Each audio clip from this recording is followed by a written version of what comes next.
Queridos estudiantes de Ciencias de la Educación, estimadas autoridades, amigos y amigas que nos acompañan, hermanos y hermanas de Colombia, de Ecuador,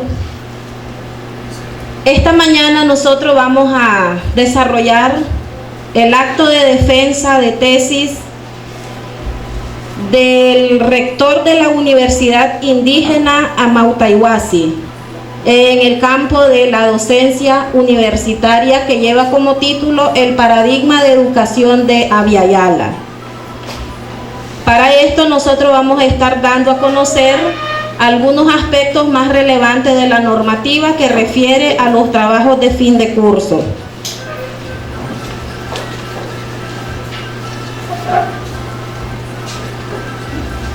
El trabajo de tesis es una forma organizativa del proceso de enseñanza-aprendizaje en el que se vinculan la teoría con la práctica y cuyo objetivo es la adquisición de conocimientos científico-técnicos, el desarrollo de habilidades y la formación de hábitos necesarios para la preparación del profesional que demanda el desarrollo económico y social del país, permitiendo profundizar, consolidar e integrar contenidos del plan de estudio local, nacional y regional. Es a la vez un requisito para optar al grado académico. El trabajo de tesis tendrá un carácter individual. No obstante, de acuerdo con la complejidad del tema, se podrá autorizar un colectivo no mayor de 2 estudiantes siempre que se distribuya el trabajo de tal forma que garantice su individualidad. El informe final del trabajo de tesis se presentará en 3 ejemplares de acuerdo con las normativas establecidas y una copia digitalizada en CD, el cual debe contener el protocolo aprobado, base de datos, análisis estadístico si lo fuera, fotografías en las fechas establecidas. El trabajo monográfico o de tesis será evaluado mediante defensa ante un tribunal examinador integrado por 3 miembros, presidente, secretario y vocal.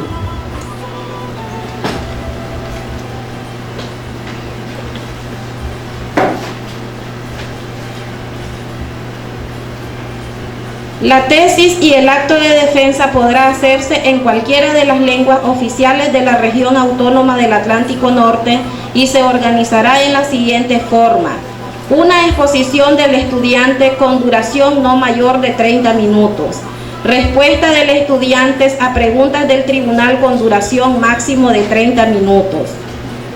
El tribunal, de acuerdo con la escala contemplada en este reglamento, calificará la tesis y considerará los siguientes aspectos.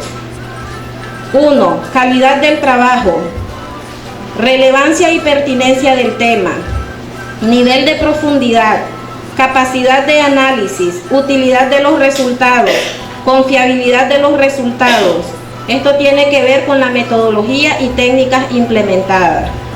2. Calidad de la exposición, presentación, uso de medios audiovisuales, dominio del tema. 3. Calidad de la defensa, pertinencia de las respuestas, calidad de las respuestas, dominios de objetivos y resultados. El promedio simple que resultare de las calificaciones otorgadas por cada miembro del tribunal será la nota final del trabajo de tesis.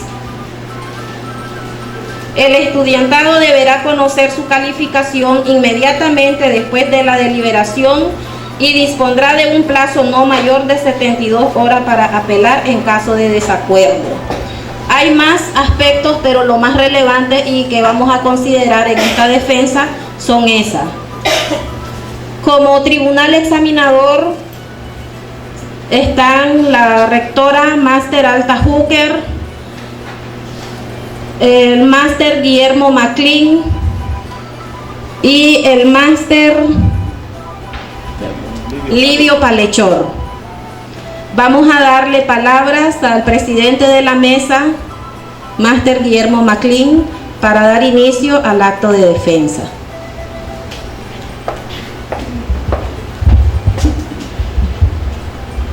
Buenos días a todos y a todas. Nos encontramos aquí en este recinto, en esta aula, para dar testimonio de la defensa de la tesis El paradigma de educación de Abya Yala, continuidad histórica, avances y desafíos, del ponente Luis Fernando Zarango, quien es rector de la Universidad Indígena de los Pueblos Originarios Amauta y Huasi. Se encuentran aquí presentes vicerrectores, vicerrector del recinto Las Minas, el vicerrector de este recinto, Yuri Zapata.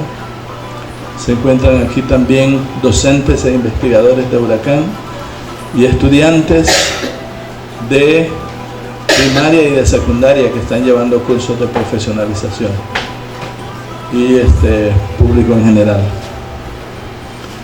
Deliberamos entre los miembros del tribunal examinador y decidimos que, dada la profundidad y extensión de la temática, vamos a permitirle al ponente un máximo de 45 minutos, ¿verdad?, para su defensa. Posterior a la presentación del ponente, habrá preguntas por parte de cada uno de los miembros del tribunal, pero también nos permitiremos unas 2, máximo 3 preguntas del público que quieran hacerlas. Dicho esto, entonces, vamos a dar la palabra aquí al ponente Luis Fernando Zarango.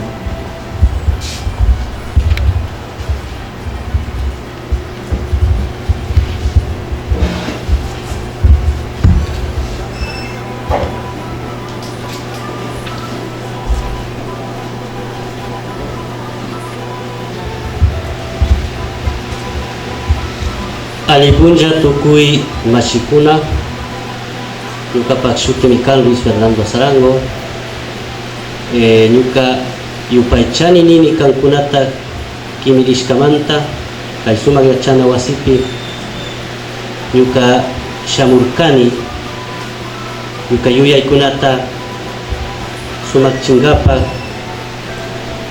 y wichayman lukchingapa. Quisiera de mi parte agradecer a ustedes por acogerme en esta Casa de la Sabiduría que es Huracán, a sus autoridades, a la rectora, a mis hermanos y compañeros Yuri, Guillermo, los vicerrectores que se encuentran aquí de los otros recintos, por permitirme además compartir algunos pensamientos, algunas propuestas, algunos criterios y quizás muchos de ellos algunas experiencias que venimos trayendo desde nuestro pequeño espacio, desde nuestra pequeña experiencia, de nuestra modesta experiencia, pero creemos que es importante compartir con ustedes en este tema importantísimo de la educación. La educación que creemos para nosotros es fundamental, que en nuestro caso lo enfocamos como una actividad de vital importancia para la vida de los seres humanos, que después de la llegada de los españoles y con la constitución de los estados, lamentablemente están en manos de ellos y no en manos de nosotros.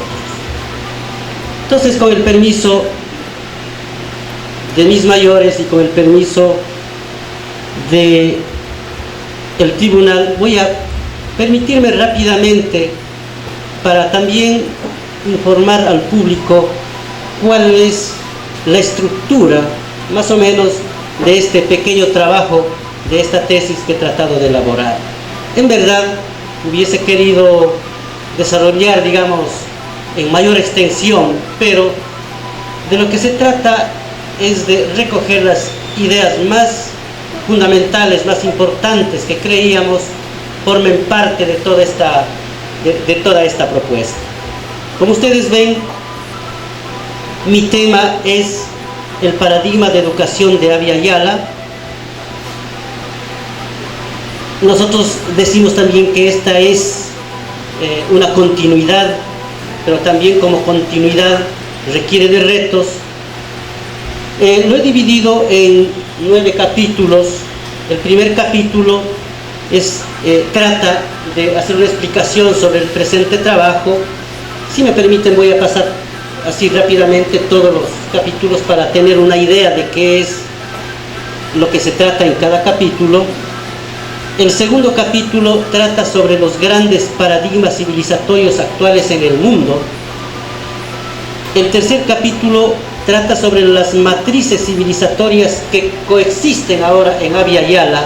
Abya Yala entendido como América, toda la América, incluida América Norte, América Central y Sudamérica.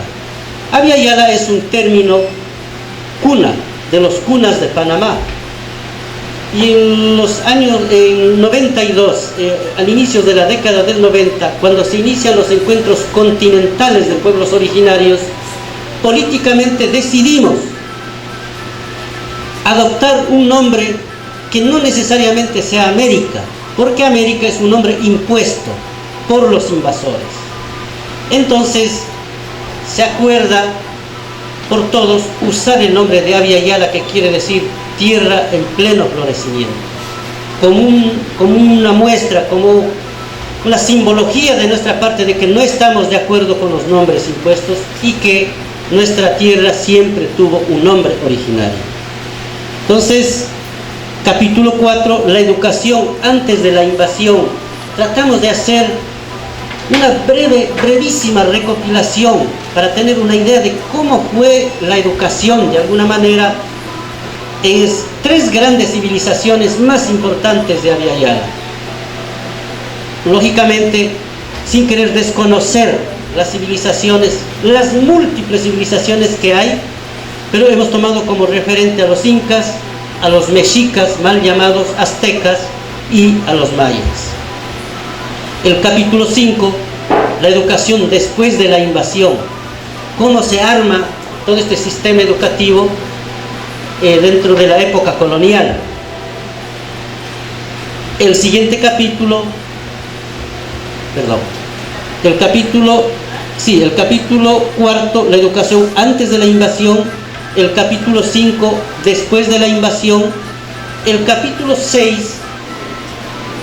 tratamos de hacer un punteo de las bases jurídicas y políticas para ejercer el derecho humano a la libre determinación en general, pero también a la libre determinación en la educación, y que, como ustedes saben, el derecho a la libre determinación está en este momento legalizado, podríamos decir, a nivel mundial en la Declaración de la ONU de los Derechos de los Pueblos Indígenas, especialmente en su artículo 3. El capítulo 7, ejes y desafíos fundamentales del paradigma de Abya Yala en educación, de este paradigma que yo sostengo que existe, este paradigma de educación propio a nivel continental. El capítulo 8, hacia la consolidación del paradigma de Abya Yala en educación superior. Lo que estamos haciendo nosotros, caminando en los procesos de consolidación universitaria, creemos que es ya pasos concretos en la consolidación de este paradigma de educación de Abya Yala. Y bueno, finalmente con las conclusiones y recomendaciones. Entonces, vamos rápidamente a tratar de sustentar esta parte del capítulo 1, si me permiten. Entonces, aquí estamos hablando que mi trabajo se fundamenta básicamente en una pregunta clave. Y la pregunta clave era: ¿existe un paradigma de educación propio de los pueblos originarios de Abya Yala? Entonces, esta pregunta a mí me ha permitido buscar información, recabar datos, conversar con mucha gente, pero también encontrarme luego con algunas respuestas que son obvias, además, por la misma existencia y vigencia de los pueblos originarios. ¿El porqué de este trabajo? Bueno, un poco como que ya hemos dicho, ¿por qué es necesario sustentar? Bueno, nosotros estamos diciendo en nuestro discurso político, posiblemente, porque no hay que olvidarse que cuando hacemos educación estamos haciendo una actividad política. Sostengo que la educación, todo proceso educativo, históricamente de pueblos indígenas, es un proceso político. Nos hacen creer el pensamiento hegemónico occidental que la educación es un asunto técnico, que no hay que meterse con lo político, cuando es todo lo contrario. Nosotros creemos, por ejemplo, en mi país, cuando se inicia educación bilingüe, se inicia justamente en la clandestinidad. Pueblos indígenas que vivían dentro de las haciendas necesitaban formar a sus niños para que aprendan en ese entonces a firmar, a leer y escribir, y a sumar y restar. Con eso era suficiente para empezar a luchar, digamos, ¿no? Y por lo tanto es un proceso eminentemente político. El para qué del presente trabajo. Yo sostengo pues ahí que es necesario, primero, visibilizar lo que estamos haciendo, lo que tenemos de ciencia, de saberes, de conocimientos, incluso de métodos propios de educación. Y finalmente, el camino recorrido, es decir, el camino, nosotros llamamos camino al método. Y no necesariamente he usado un método que porque está escrito en un libro bonito diga el método científico. No estoy diciendo que estoy en contra del método científico. O el método, ¿no es cierto?, inductivo o el deductivo necesariamente. Que los respeto, pero nosotros estamos tratando de armar nuestro propio método. Si tenemos un modelo educativo, estoy refiriéndome a la universidad al que me pertenezco, la Universidad Amauta Ihuasi, que fue creada en el año 2004 y hasta ahora vamos a cumplir 10 años, estamos tratando de hacer un cambio total, no solamente en la parte teórica, sino en la parte concreta de la actividad educativa. Entonces estamos hablando nosotros de un método vivencial simbólico. Intenté entonces poner en la práctica este método vivencial simbólico, que significa de alguna manera, ¿no es cierto?, vivenciar, experienciar, si se quiere, significar y resignificar, y finalmente comprometernos. Miren ustedes que es, bueno, intentamos hacer un aporte, ¿no es cierto?, desde nuestra propia cosmovisión. Seguidamente en el capítulo 2, los grandes paradigmas civilizatorios actuales en el mundo. En el taller que tuvimos acá ayer, y bueno, hace 2 o 3 días, quizás a algunos no les gustó el término paradigma, pero significa camino. Lo que intento decir que son caminos, son trazas que en el mundo podemos encontrar, ¿no es cierto?, desde el punto de vista civilizatorio. Nosotros creemos que existe entonces en el mundo 4 caminos civilizatorios, 4 referentes civilizatorios, como son el paradigma civilizatorio de Occidente, el paradigma civilizatorio de Oriente, el paradigma civilizatorio de África y el paradigma civilizatorio de Abya Yala. No son los únicos. No, lo que estamos diciendo son posibles o grandes referentes también que engloban dentro de su seno a una multiplicidad y a una diversidad de paradigmas civilizatorios. Podríamos decir que estos son los grandes. El paradigma civilizatorio de Occidente, hemos venido diciendo que nosotros estamos dentro de este paradigma, que han sido muy acuciosos para construirlo, para erigirse en los últimos tiempos como un paradigma grande, hegemónico, el más perfecto según ellos, y que no se puede cambiar. Y como tal se ha difundido en todo el mundo, y bueno, parte de esa forma de difusión es la globalización, Y parte de toda esta actividad, ¿no es cierto?, de dominio mundial, es también la educación. ¿Por qué no? El paradigma civilizatorio de Occidente no es un paradigma que surge de la nada. El paradigma civilizatorio de Occidente surge también como cualquier otro proceso civilizatorio. El paradigma civilizatorio de Occidente, recuerden ustedes que empieza por los griegos, por la antigua Grecia, con sus pensadores, con sus filósofos. Y luego tenemos, ¿no es cierto?, el empuje fundamental que le da Roma, con toda su producción jurídica, con sus pensadores, que ponen las bases fundamentales para tener luego, ¿no es cierto?, la gran civilización occidental. Pero hay algo, aunque parezca incompatible, Occidente se sirvió también de lo que producen, por ejemplo, civilizaciones como los persas, como por ejemplo los árabes. Si hacíamos un análisis, ¿qué sería si los árabes no hubiesen tenido los números arábigos, por ejemplo, ¿no?, que usaron los números arábigos para hacer ahora su matemática? El paradigma occidental, por lo tanto, no es que siempre fue así como ahora, poderoso, dominante, globalizado.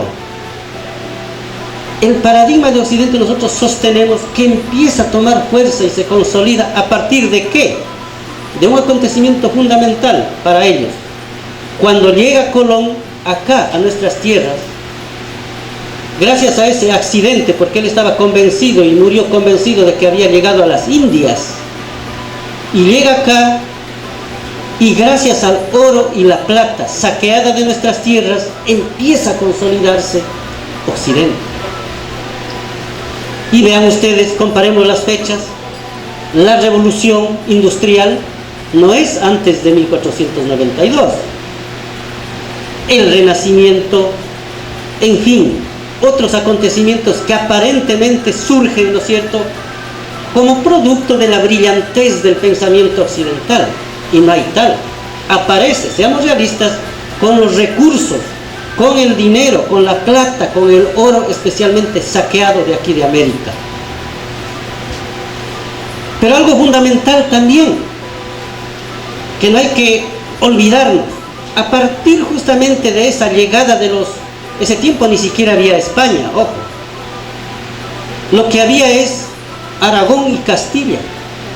Y los dos reyes, el rey de Aragón con la reina de Castilla, contraen un matrimonio y empieza recién a consolidarse España. España, por lo tanto, no existe. La lengua española no existe. Bueno, ahora intentan ellos incluso engañarnos. Lo que existe es el castellano, porque es de Castilla. Entonces empieza a consolidarse recién, porque antes de España, recuerden ustedes, había un pueblito, un sitio que se llamaba Hispania, y a partir de ahí es que surge la famosa España. Lo que quiero decir es que cuando llegan los españoles acá, y esto es fundamental, no hay que olvidarse que ellos arman toda una especie de, podríamos decir, pues, argumento, desde el punto de vista jurídico, desde el punto de vista filosófico, para justificar la invasión. A eso nosotros llamamos ahora la doctrina del descubrimiento. ¿Qué es esta doctrina del descubrimiento? Por ejemplo, son ellos quienes dicen, los que no están aquí en Europa, los de allá, son Oriente, ¿cierto? Ellos son los que crean Oriente, para ir clasificando a las personas, a las gentes que son para ellos superiores y a los otros inferiores. Ellos, dentro de su doctrina, empiezan a clasificar en blancos, en mestizos, en negros, en indios, dentro de su esquema, ¿no es cierto?, de clasificación racial. Recordemos que cuando llegan acá a América, acaban de expulsar a los árabes, entre comillas, porque casi nunca se fueron. Se quedaron, muchos de ellos